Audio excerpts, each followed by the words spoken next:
In our world, we have to be 100%. We cannot be successful at 99%.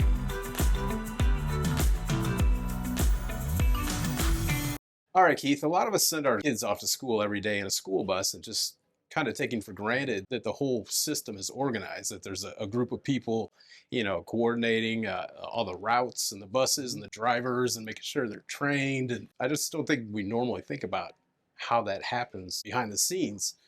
MOAPT has a lot to do with that. Yes, we do, Mark. And actually, that's the magic of school transportation. If nobody knows it, that means we did a really good job.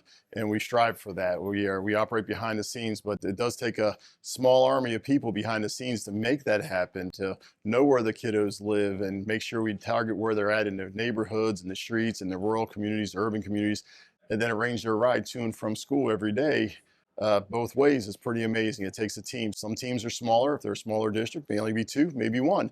Some teams are large. Where I retired from, we had almost 20 people in the office working that magic because you're right, the school concentrates and gathers the information, then forwards it to us for us to mobilize and act upon it. And in our world, we have to be 100%. We cannot be successful at 99%. 99% means you might have lost 3 or 4 kids. Yeah. And we cannot do that. So yes, we have to focus on accuracy, consistency, and timeliness and not make any mistakes.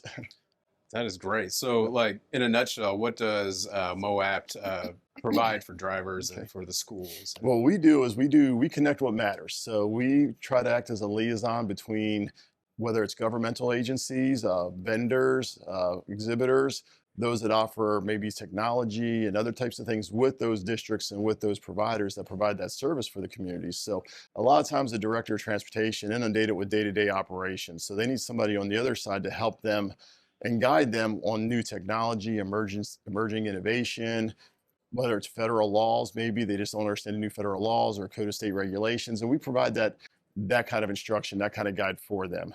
Also, Missouri, we train our own drivers. Every district I know of trains their own school bus drivers. And to do that, they have to have people that are certified to meet the Federal Motor Carrier Safety Administration's rules, regulations. So we provide that course of instruction, the guidance on how to do that, as well as ensure they're following other Federal Motor Carrier Safety Administration's rules and regulations. Because we want everybody to be compliant. That's the base.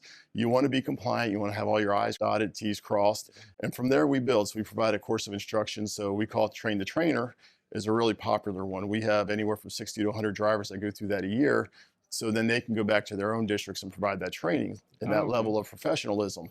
And then once they have that base done, then they can come back to us and we start offering advanced courses for them. So once you're training drivers, well, now you have to break that up and do more training because now we have special needs, activities, maybe accident response or emergency preparation. So we provide a lot of training behind the scenes to support those school districts and those communities.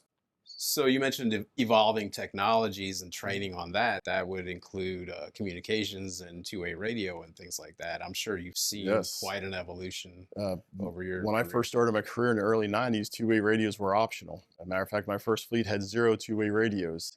Not even a CB Not radio. even a CB radio. So we didn't know if there was a problem en route until the bus didn't show up. Oh, And so our emergency plans were pretty sparse and very archaic. Two-way radios brought a connection for us that supported drivers in a way we've never had before. And I've watched the evolution of that going from the wideband to narrowband to digital. And now I see the voice over LTE. And the technology is out there. And we're fortunate to have companies, and especially, with Warner Communications, showing us what options are out there. Because nowadays there's more options. You just push to talk. You can computerize, you can record, you can do all kinds of different things with these radios that we never even imagined feasible back in the early days when it started. So if we didn't have partners in this industry to help us learn what's out there, we would never progress ourselves. So we need that partnership. it's a fast-moving industry for Yes, sure. it is. At Warner, our goal is to assist and help transportation directors, MOAPT, other invested members in student transportation, on achieving their 100% success and optimizing their communications and operations.